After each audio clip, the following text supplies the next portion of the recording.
Good evening, everyone, and welcome for joining us today for our TBIF event for Sifang Temple.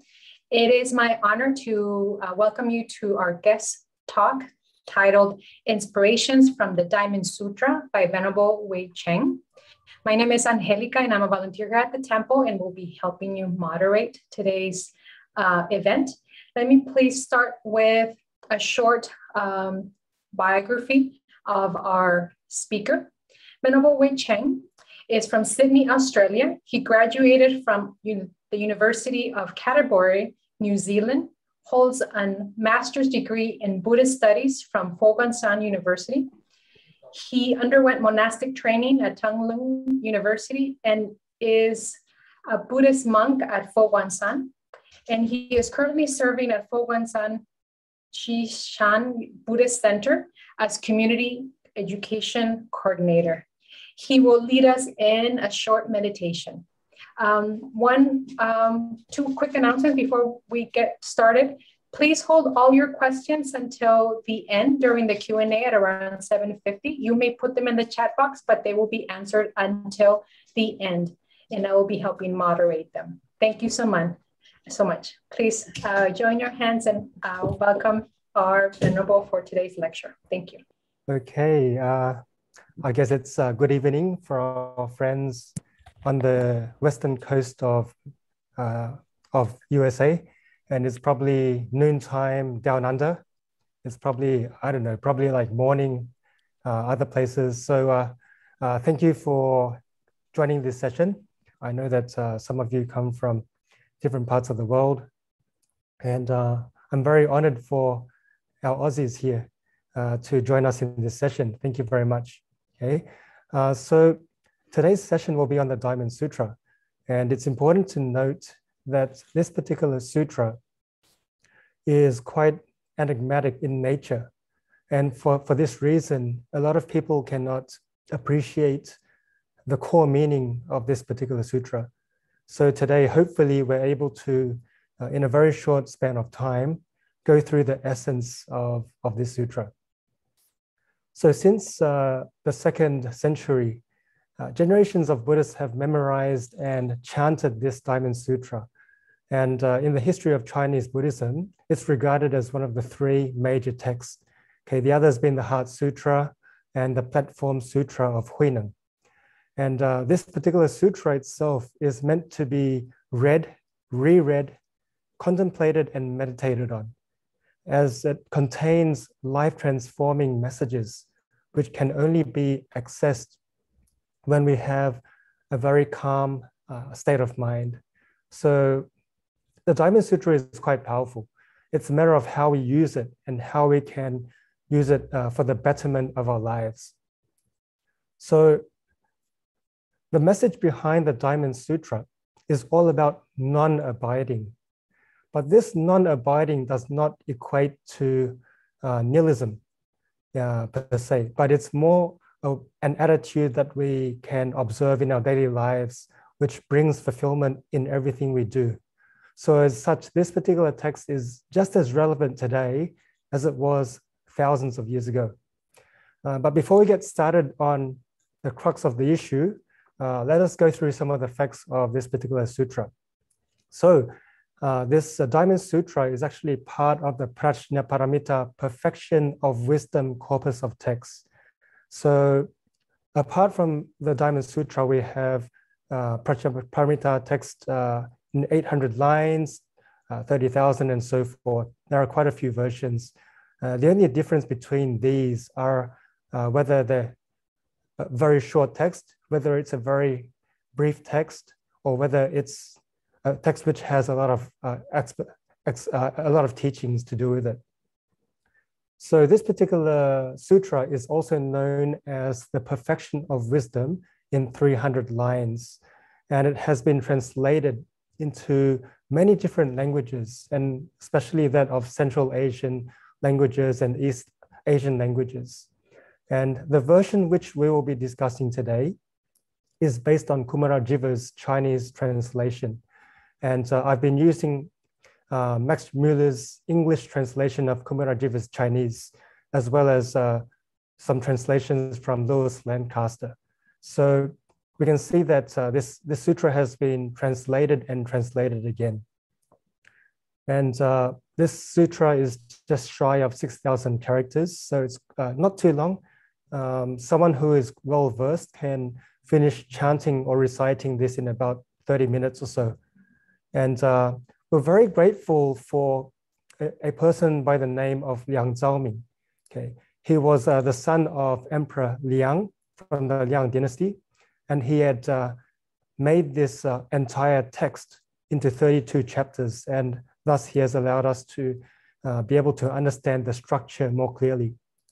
So this particular sutra has been commentated many times, and especially during the Tang dynasty, where over 800 commentaries have been composed. And it was also part of entrance exams into schools and government posts, as well as part of a selection process for becoming a monk during the Song dynasty. So as such, we can see that it's quite an important text. And also it's the oldest text which has been printed and dated. And this particular manuscript we see in front of us is now housed in the British Library. So these are just some interesting facts. So what was the cause of this teaching? How did this teaching come about? So one day Shubhiti approaches the Buddha and asks him about how a bodhisattva, one with great aspiration, how someone as such should stand. And when we use the word stand, it should be understood in the sense of how we should maintain the mind, and also how to tame the mind itself. So how to deal with our delusions. So this is the crux of the issue. And as such, the two main characters here are the Buddha himself and Shubhiti. So Shubhiti is known to be the foremost disciple in the penetration of the truth of emptiness. And he was so favored by the Buddha that the Buddha had asked him to talk on emptiness on behalf of him. Okay, so this is how much the Buddha trusts Shubhiti when it comes to emptiness. And as a teaching, the Buddha employs a lot of negation throughout the entire text to be able to allow us to break through our attachment to superficial notions. Okay, so we'll be going into that in more detail. But we're trying to get through this misunderstanding of how things come to be. So let us look at the title of the sutra. Okay, so the Sanskrit word for Diamond Sutra is actually Vajrachadika Prajnaparamita Sutra. So Vajrachadika actually means that which cuts like a diamond. Okay, so this cutting of a diamond can be likened to the mental attitude that we should maintain if we were to see things as they really are. So prajna means wisdom, or prajna, wisdom. And if we use layman's terms to translate it, it's pretty much just to see things as they are, to see the reality of life. And parami means transcendence or success, and ta means to the other. Okay, so there's a notion of going somewhere higher, going somewhere further, and this has to do with success.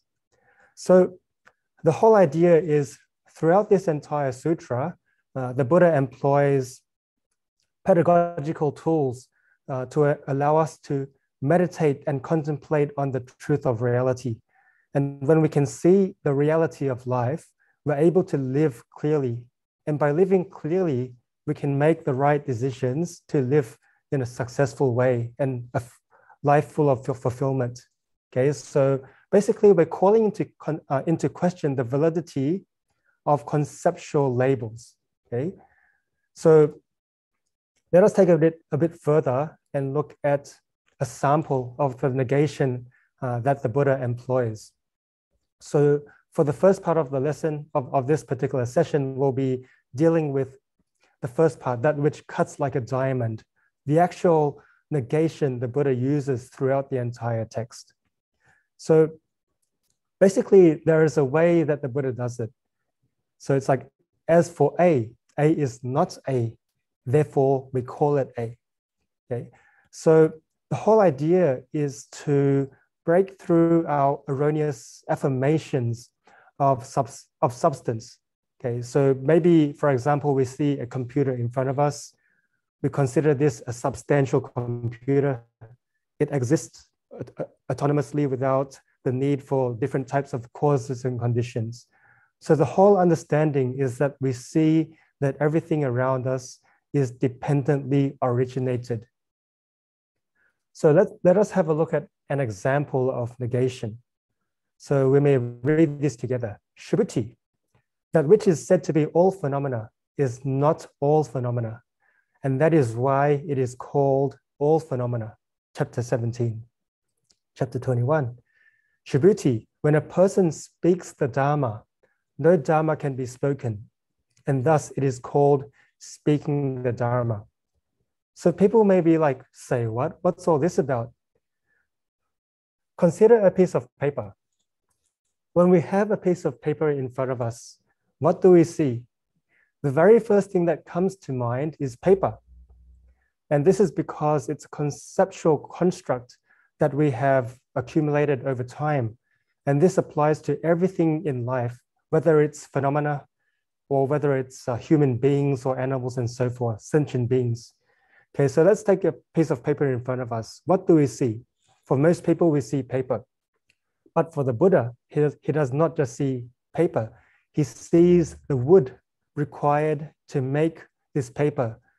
Okay, he also sees the process of turning wood into pulp, and then the process of making pulp into paper.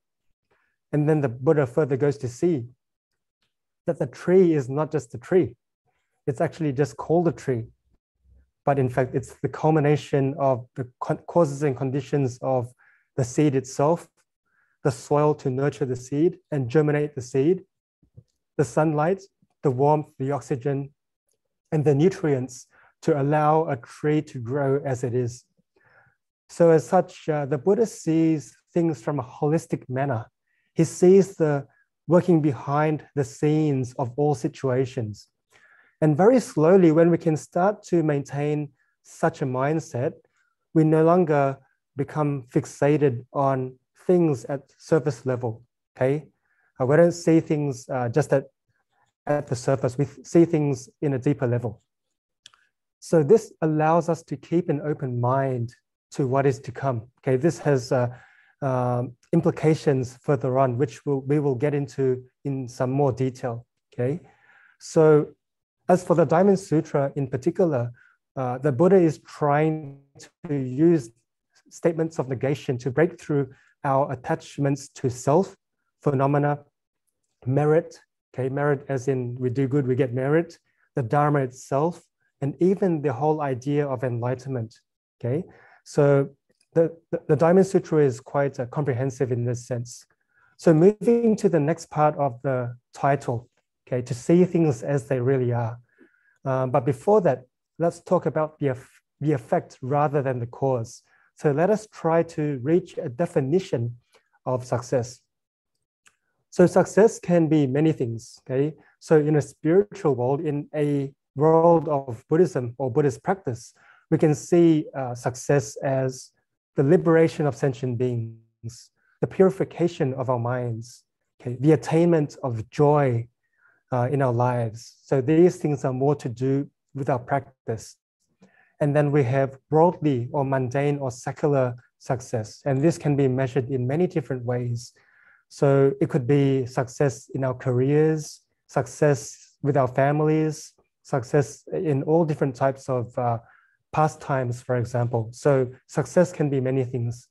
But the one thing that is universal and general throughout the entire scope of what we consider success is the whole understanding of transcending from where we are and moving forward to another point within our whole journey of finding success. So if we wanted to find success, we need to have a secret to success or the key to success. And this key is none other than PRAJNA wisdom. Okay, so we've talked about PRAJNA wisdom a little bit, but what exactly is PRAJNA wisdom? So this is what we're getting into very soon. Okay, It is a type of mental conditioning which has levels and stages throughout our practice to see things as they really are. And in brief, the two things that we need to be able to understand is that all phenomena lack an inherent self. So an apple does not have an inherent self. It cannot determine its nature, its being, and its existence, because when an apple rots, we know that it is transient, it is impermanent, and very soon we have a rotten apple. And after a while, if we leave it long enough, it'll become decomposed and it'll be nutrients for the soil. So we can see that nothing exists eternally as an autonomous entity. And we know that everything is transient. So when we have this state of mind, it's easy for us to not abide and attach to anything in life. And this is pretty much the crux of the issue. Okay, so for the Diamond Sutra, I won't be going into too much of the phenomenological investigation into our subjective experience, because this is one whole subject which needs one whole session to cover. But this session will focus more on phenomenon. Okay, so let us see how much we understand about PRAJNA wisdom. Okay, let us have a look at this slide in front of us. For the most part, the very first thing that catches our attention is this black dot.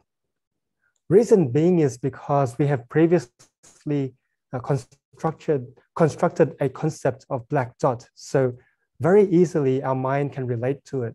Okay, so these are conceptual labels that we have accumulated over time. So if you ask a baby who has just been born what this is, that baby won't even know, because this baby would not know that this is called a black dot. But many a times, most people will fail to see at first glance that white space surrounding that black dot. And this is the problem of delusion, the lack of PRAJNA wisdom. Okay, so when we do not see things holistically and in its entirety, we're bound to have tunnel vision. And we see things according to the way we want to see things. And then we seek things that we think we like, and we turn away from things we do not like. And many times in life, unfortunately, success does not come about because we fail to see the whole picture. Okay, so this is one point that we must understand as we start contemplating and meditating upon the Diamond Sutra. So just say this entire white space around this black dot turns black. Will this black dot remain a black dot? No, it'll just be a square shape of blackness. Okay, so we can see that nothing has a fixed nature as such. Okay, so if we think about the establishment of any undertaking, let's take Sifang Temple, for example. So Sifang Temple is not just Sifang Temple. It is only called Sifang Temple. It is the culmination of venerables like Venerable Miao Zhang, Venerable Ziji, and the whole team behind it, and all the volunteers and all the devotees and benefactors who had contributed to the construction of such a majestic looking temple that we have today, Sifang Temple as we know it. And this is the type of mindset that the Diamond Sutra is trying to turn us towards. It's to see the entirety of the causes and conditions behind everything we see. So to take things further, let us look at the 4 levels of PRAJNA wisdom, obviously with right views being the beginner's course on PRAJNA wisdom, and PRAJNA itself being the ultimate level of insight into true reality. So we can consider this the rabbit or the hare, the horse and the elephant crossing the river. Okay, PRAJNA wisdom has always been thus. It has always been what it is, the truth of reality. The only difference is due to our delusions or our different levels of delusions, we cannot allow our true nature, this PRAJNA wisdom that we inherently already have, to show its full colors and shine lights on everything around us to give us insight. Okay, so as such, the level of penetration of this truth can be likened to the hare, the horse, and the elephant crossing the river. Okay, the hare may just cross superficially across the surface, whereas the horse may sporadically be able to touch the seabed or the riverbed with its hoofs. And then, of course, the elephant, being so heavy, will be able to walk steadfastly across the river. And this is just the way we see this world, how much we understand the true reality of things, okay? So with right views, normally we refer to conventional right views, meaning that we understand that wholesome deeds result in wholesome effects or retributions, and unwholesome deeds result in unwholesome effects. And this could be effects in this lifetime or future lifetimes, okay? So a very easy example would be this. If today I would have given a rude remark to my neighbor, obviously the effect is my neighbor's not going to like me very much, okay? But obviously this can be generalized into many things in life, whether it's our families, whether it's our careers and so forth, okay? So with this level of right view and prajna wisdom, we're able to live life wholesomely without straying to erroneous paths. The next level is called dependent origination. And as we've mentioned, it is to be able to see the behind the scenes of everything that we come into contact with. It's to see what works behind the scenes. Okay, emptiness is a little bit more difficult to understand. Okay, so let us have a look at the next slide. Venerable Master has very kindly and wisely pointed us to 6 different ways to observe the emptiness of things through 6 different viewpoints. Okay, there's always a saying in Buddhism that we must approach emptiness through phenomena. Okay, and as such, we need to be able to observe the world around us to see that inherent emptiness. So if we begin with the very first point, continuous succession, we can see this happening every single day in our lives. Think about all the different cells in our bodies renewing themselves every single second. And think about the world itself renewing itself over and over again. Okay, trees growing and then dying. And then when it dies, it decomposes, and then it makes space for new trees to grow. And even our existence, or our conventional existence as we know it, just like me waving my hand, at this moment, my hand is in this position. Very soon as I move it, this area where I previously had my hand is renewed with fresh air or oxygen, which occupies this space. And then the space here, which previously was just oxygen, now has this temporary hand occupying the space. So we can see that nothing can stay the same forever. And when we look at cycles or cyclic existence, we can see this in many things. We can see it in fruit trees, for example. We plant some seeds, and then of course the fruit tree grows, and then later on we have fruit, and then when the fruit drops and decomposes, more fruit trees will start growing. So everything works in a cyclic manner. Okay, the sun rises, and of course it sets during the evening, and this cycle happens over and over again as the Earth orbits and spins around its axis. So everything is changing, nothing stays the same. The third point is compounding of elements, and this can be likened to the physical body. Our body itself being made of many different elements. Okay, so for example, water, oxygen, organs, and so forth. Okay, so as long as we lack one element, for example, if we do not drink for 2 or 3 days, very soon this body will no longer be a body; it'll be a corpse. Okay. Likewise, with many things, as long as we take one condition out, if we don't put enough yeast in the bread as we bake it, or as we let it do its magic, then of course bread does not become bread; it becomes biscuit or cookie. So we can see that everything requires the set amount of causes and conditions to exist conventionally as it is. So as such, we know that nothing can exist by itself. Nothing can be autonomous. And if we look at relative existence, this is even more so easily understood. So most of us here are probably parents to children. And the only reason why we are parents is because we have previously fathered or mothered children, or we still are, okay? So as soon as you give birth to a child, then of course you become a mother, okay? And the only reason why we are the son and daughters of parents is because they have given birth to us. And the reason why we are friends is because we have previously made an affinity, we've connected with one another. So everything only relatively exists. We only have the second floor because we have the first floor. You can't have the second floor without the first floor. So from this, we can see that everything exists relatively. The next point is that everything has no absolute standards. So what this means is, as everything changes over time, a lot of what we consider as what we know, everything that we give conceptual labels to changes over time. So for example, in today's world, an i7 computer is pretty much the set standard, the industry standard. But as soon as i9 becomes popular, i7 will be out of date.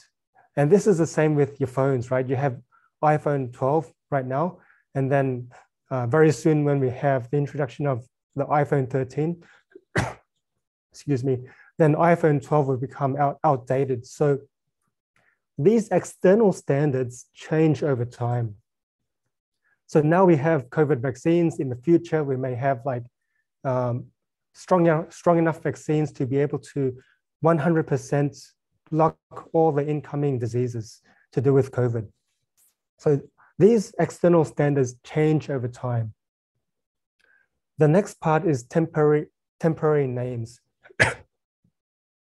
So everything in life has a label.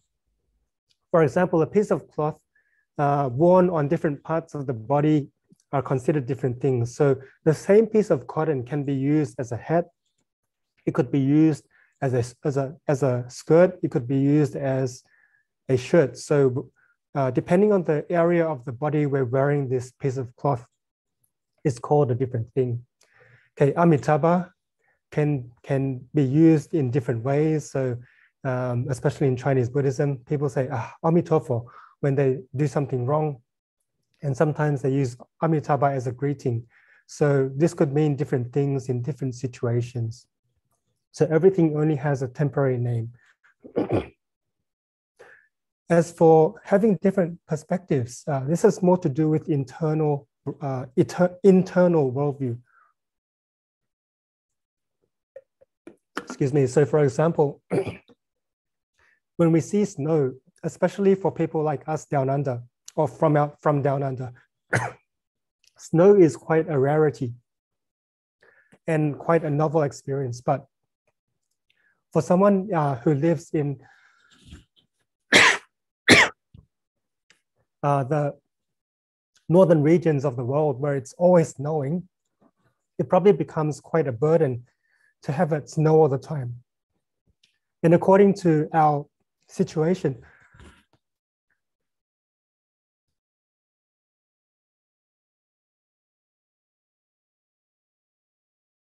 excuse me.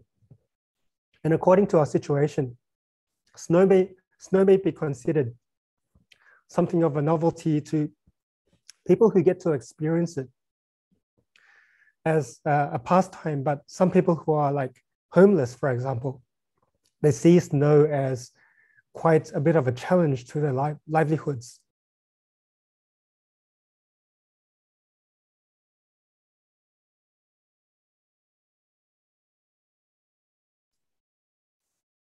Excuse me, just a bit of allergy here. So the same situation can call for a different internal worldview based on how we see the world according to our backgrounds, according to our the way we have constructed our worldview. So from this, we can see that everything does not have a fixed standard. Everything does not have a fixed entity. And things change constantly. So Venerable Master has given us 4 points of practice, which are practical guidelines and inspirations for us to live our lives according to this newfound understanding of PRAJNA wisdom. So the first one is to give without notions. And giving can be considered as not just giving money or giving possessions, but giving our time, giving our emotions, and so forth. And accordingly, according to the Venerable Master, by doing so, we are opening the mind to give purely. And by giving purely, we're able to accrue unlimited merits, or merits not bound by a delusive state of mind. The second point of practice is liberating beings without the notion of self or other. And this can mean many different things. So at a transcendental level, it could be leading people to enlightenment.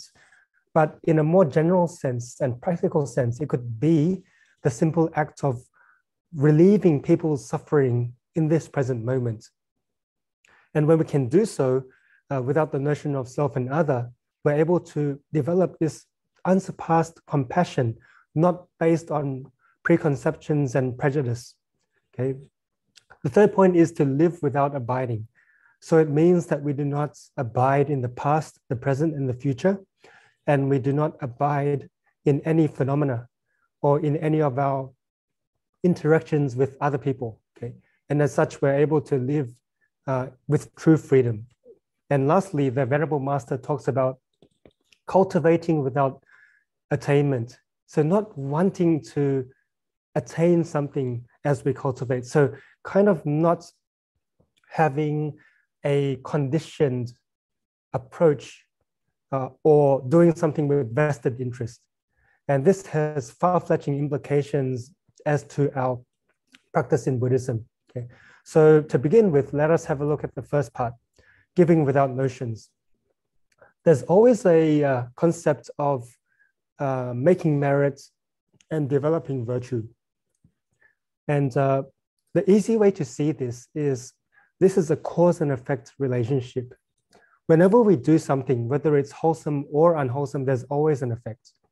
But it all comes down to how we apply the mind. So if we apply the mind, which is abiding in phenomena, abiding in concepts, as we perform meritorious deeds, then of course, the effects would be worldly rewards.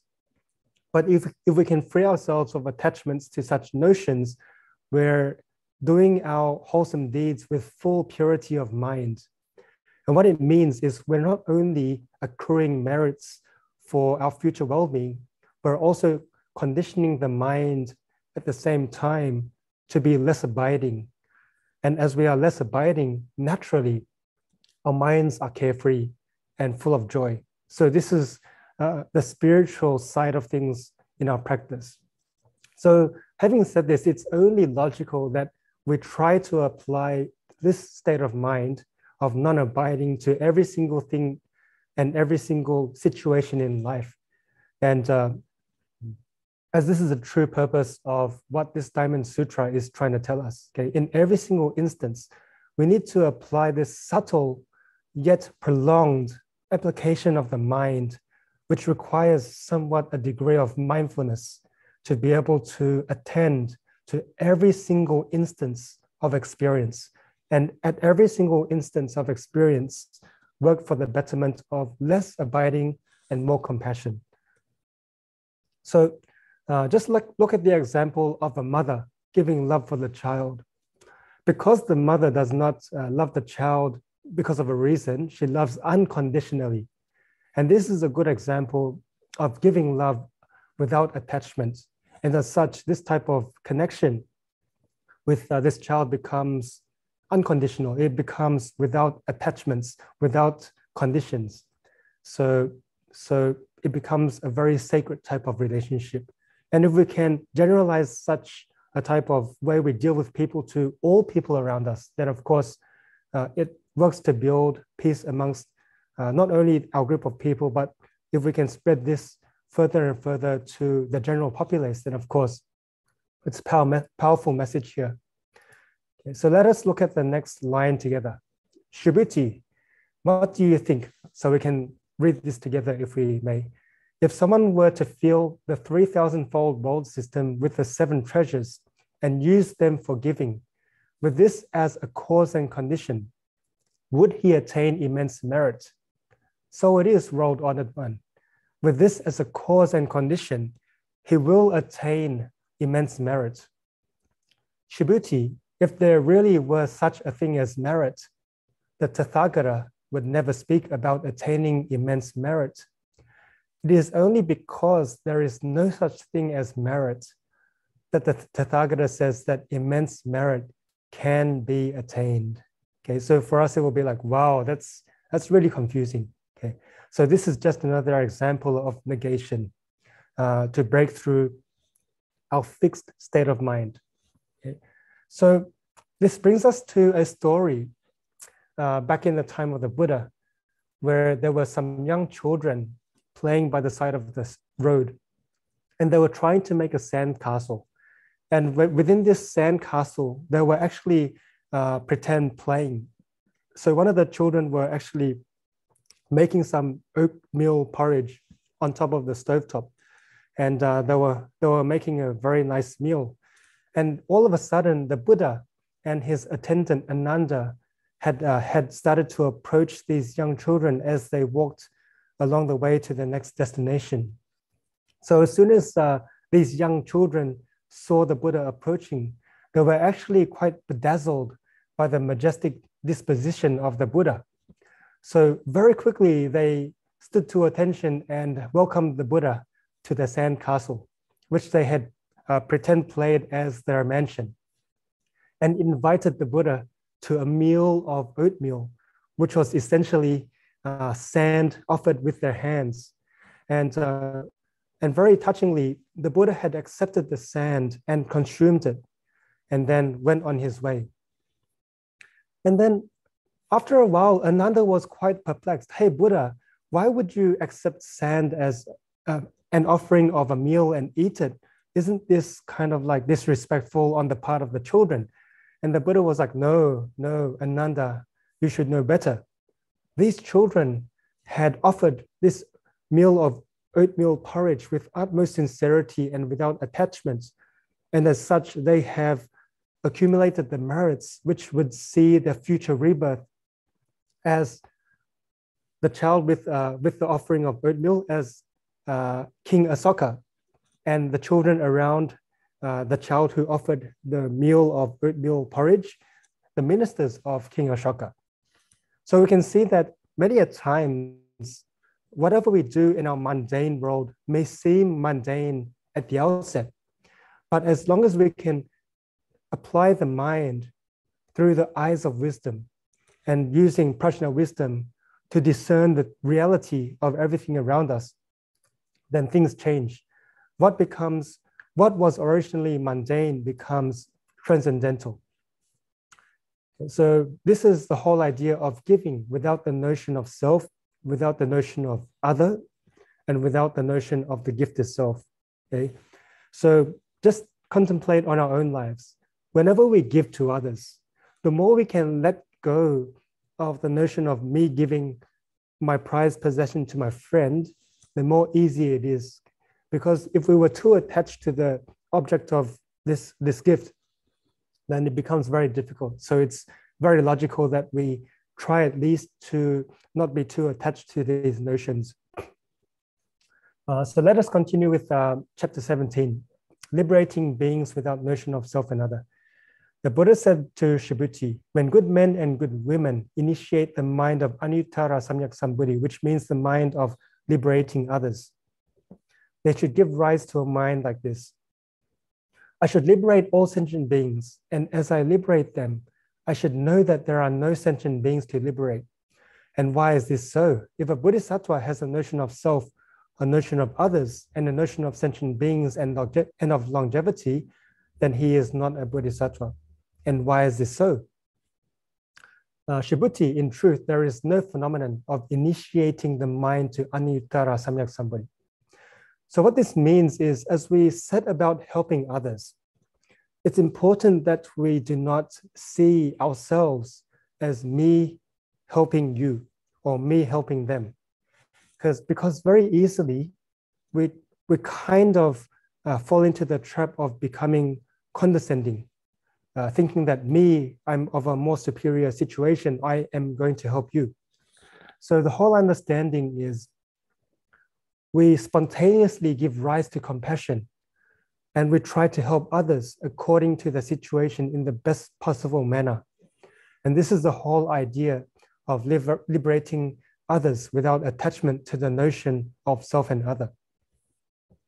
And this is very much the case when, for example, our friend, he develops a bout of depression, and then we think our friend needs a particular way of thinking. We think that our friend needs a particular type of help, and then we impose this help on our friend, not knowing that that is actually not what our friend needs, because we haven't spent or we haven't cared enough to understand the entire situation. And then we fall into the trap that I know best. So just like this, if we can take a step back and see the entire situation and let go of this notion of me helping that person, it's easier for us to be able to not base our kindness and compassion based on our preconceptions, based on our limited understanding of the best way to help others. Okay, so this is something that the Venerable Master has mentioned in his exposition of the Diamond Sutra.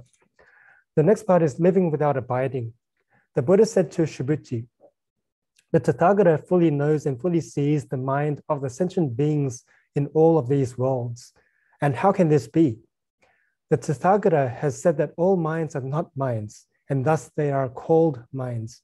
And why is this so? Shibhuti, the mind of the past cannot be attained. The mind of the future cannot be attained. And what does this mean? It means that in our everyday lives, it's very easy for us to dwell in the past, okay, dwell in the glories of our previous days. It's easy for us to dwell on our afflictions at the present moment.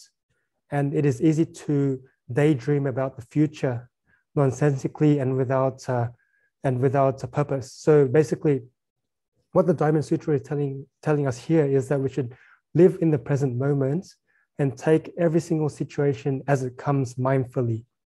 So a good example of this is in our everyday lives, we play many different roles. So when we're at work, we play the role of a staff member. And when we're at home, we play the role of either a child to parents or parents to children, and even a spouse to our other half. So with that, many times when we get caught up at work, we bring the afflictions and vexations that we had accumulated at work back home, and we take it out on our family members. And as such, it's quite unfair that our family members have to put up with our emotions. So the whole idea is that we do not hold on to grudges. We do not hold on to the past. We let it go. And in our current state, we do not attach to our afflictions as they arise, but more so we try to work through them to see that everything in its essence is essentially empty. It is just the workings of the mind and going towards what we like and turning away from what we dislike. And this whole mental habituation that has developed through many eons of lives has become so steadfast in its manner that it works almost automatically. And when we can see the emptiness of every situation and even our emotions, then we slowly take control of the current situation. So Venerable Master, he's actually quite good at doing this. So back when Venerable Master was really active propagating the Dharma, he was so busy that every single moment and minute of his working day would be like stretched to the max. So he could probably be giving a talk in Kaohsiung in the morning, and then in the afternoon, he'd probably have to go to Taipei for another talk. And in the span of 1 hour, he'd be able to come up with a very nice and clear-cut structure of his talk, which he will be presenting later on. So if the Venerable Master was unable to let go of the past, live in the present, and not worry too much about the future, he won't be able to manage his time well.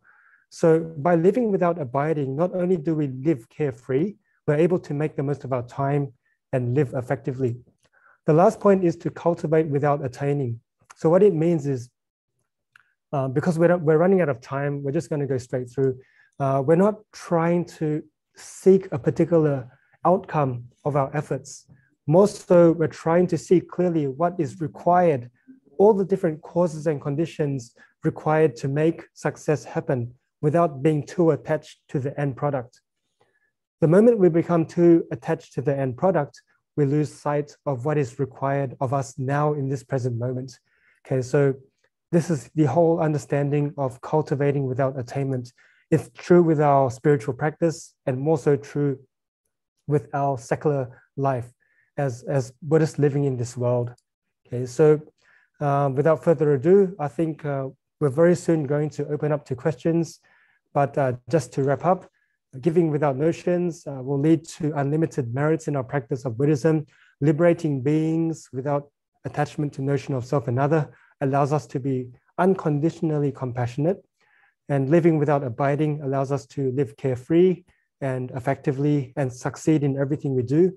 And cultivating without attainment allows us to truly attain without having erroneous views of what is meant to be attained. Okay, and as such, we're able to work in a steadfast manner towards our own definition of success in life. So I think the Diamond Sutra is quite heavy. It's not meant to be lightly taken. It's meant to be read, reread, and contemplated many a times and contemplated on. So hopefully this very short session has taken you in the right direction. So in the future, when you have more time and interest, then of course the Diamond Sutra is totally recommended, and it should be reread many a times, thousands of times. And every time you read it, it'll mean a very different thing altogether, depending on your developing prajna wisdom as you practice Buddhism in your daily life. Okay, so thank you very much. And I think it's time for questions. Thank you, Venerable, for your wonderful explanation of the Diamond Sutra. I do welcome everyone to type in any questions you might have. We already have 3 questions in the queue. The first question first and second question were by Denny. His question is, would success ultimately be right view? Okay, right view is a prerequisite for success because all in all, in the most ultimate sense, to have right view is to see the reality of life, to see that everything is the culmination of causes and conditions. And by working on these causes and conditions, it's easy for us to very logically and without too many preconceptions work towards this success. But in terms of Buddhist success, if this is what you're trying to work towards, then of course, true success is the state of enlightenment. When we have completely allowed this prajna wisdom to develop itself in its most wholesome manner, and to the point where we see reality completely. So for a Buddhist, that would be considered the true success of Buddhist practice. I hope this has answered your question. Thank you, Venerable. The next question we had from Denny also was, not abiding is no self? Yes, the whole understanding of non-self, emptiness, impermanence, and even non-abiding, it all comes back to the same idea, that all phenomena and all people are conventionally constructed due to the culmination of ever-changing causes and conditions. So as such, there's nothing in these phenomena that we should abide in, because it's kind of like time, right? We're growing old all the time. If we abide in our youthful appearance, hey, it's going to cause a lot of suffering, because we're going to be like, oh no, that's one more freckle there. That's one more crease there. Oh no, I'm getting old. Yeah, it's kind of like that. There's no point trying to abide in things that we cannot abide in forever, because it's going to change. It's going to cause a lot of suffering. So that's the whole idea of non-abiding. And in hindsight, it's the whole understanding of non-self as well. It's two sides of the same coin. Thank you. You're welcome. The next question is by Marissa. She asks, how does non-attachment relate to attaining merit? For example, by trying to attain merit, is that a form of attachment? Obviously, with our Buddhist practice, it's important that we aspire towards doing good deeds. Okay, that's why we always talk about doing good things, saying good words, and so forth, and maintaining good thoughts. But the whole understanding is we do so unconditionally without expect of a reward. Just like we give to charity, just say Sifang Temple is running a fundraising campaign. We're not going to give money for the sake of asking Venerable Miaozhang to thank us. That's not the whole purpose of doing that, right? The whole purpose is of doing something because it's right. And when we do so unattached, then we can do so truly with a pure mind. So take the analogy of having a vast repository of $100 bills in this big safe, okay? So if our hands are grasping onto 2 bundles of cash, that's all we have. But as soon as we let go of these 2 handfuls of money, the whole repository becomes ours because our minds are not limited by our abiding on just phenomena, which is superficial in the whole scope of things. Our minds become the whole vastness of the universe. And as such, from a cause and effect perspective, the merit that is accrued from such actions with a pure mind become just as boundless as the universe. I hope this answers your question. Thank you. The next question by Valerie. How can one cultivate a sense of non-abiding? So the whole Diamond Sutra is all about negation. So it's constantly challenging us to let go of these preconceived ideas. So I guess the easiest way is to constantly remind ourselves, whenever we feel ourselves kind of giving rise to a mind of prejudice, preconception, or whatnot, it's probably best to take a step back, remind ourselves that this is happening, and then to remember that everything comes together of causes and conditions, and that we should not take things at face value. Okay, so it's a constant application of the mind, just like meditation, just like mindfulness practice. And this requires years of practice. It's something that has to be done for our entire lives to be beneficial. I hope this answers your question. We have 2 more questions in the queue, and hopefully we can cover them. One more came in. The next question by Sid is, what should be the right view or right thoughts where I can cultivate Buddhism to increase PRAJNA wisdom and liberation? Will that be considered a form of cultivating with abiding/attachment? Okay, so something has to be clarified here. I think this is the whole issue with the Diamond Sutra. It's such an enigmatic text that it's easy for us to fall into what we call nihilism. Okay, so the whole spirit behind the Diamond Sutra is not to forsake conventional appearances because we cannot live without them. This is how the world operates. But the main thing is we see behind the workings. So obviously, even in the Buddha's teachings, the Buddha asks us to have a form of desire. And this desire, of course, is not of a sensual nature, but the desire to practice Buddhism, the desire to work towards enlightenment for the betterment of humanity. Okay, so this type of aspiration can be considered something we do with a pure mind. But as soon as we make that aspiration, we no longer become fixated on the point of me practicing Buddhism. It becomes second nature that we practice Buddhism. It becomes something that we don't even have to think about as we practice Buddhism. So the initial aspiration is so important in developing the Bodhi mind that we cannot mistake it for abiding in the notion of giving such aspiration to Anuttara Samyak Sambuddhi. Okay? But the whole point is, as we engage in our practice, we start to focus wholly on the current situation. I hope this answers your question.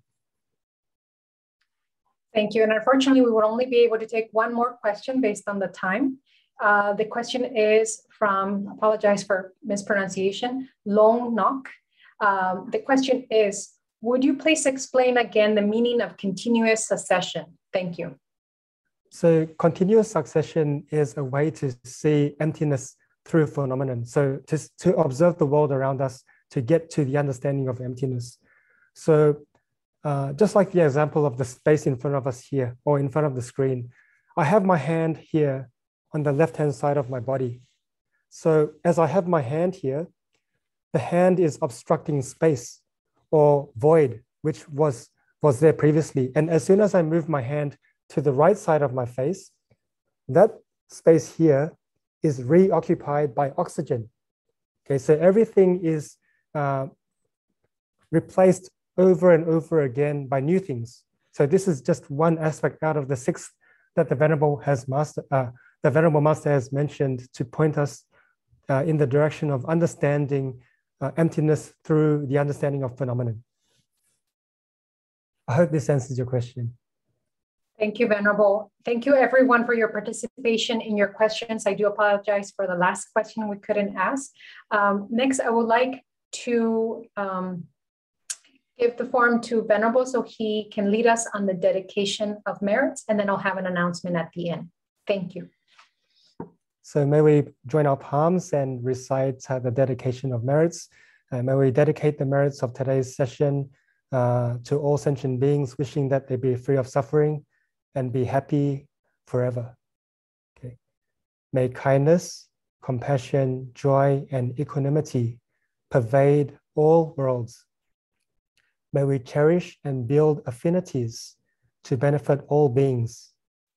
May Chan, Pure Land, and precepts inspire equality and patience. May our humility and gratitude give rise to great vows. Amitofo. Thank you again, Venerable Hui Cheng, for that wonderful talk today and answering all our questions today. Venerable Miazang, would you like to say any final thoughts before we end? Yeah, thank you. Thank you, Angelica. I would like to thank Venerable Hui Cheng again for spending time to share with us briefly about the Diamond Sutra. So I was just thinking, oh, Venerable Hui Cheng is Venerable Hui Cheng, but he is not Venerable Hui Cheng. Everything is part of dependent origination. And of course, like one thing that always pops up in my mind is like the whole Diamond Sutra. We know that it is talking about emptiness, but surprisingly, there's no word sunyata or emptiness that pop up in the sutra. So, so that is one way for us to really try to understand the Buddha's teachings in so many different perspectives. But of course, always remember the Buddha's main realization is dependent origination. And then whether it is impermanence, emptiness, non-self, everything is trying to describe and explain about dependent origination. So again, I would like to thank Venerable Hui Cheng and everyone who joined us for tonight's today's TBIF. Thank you again. Amitofo.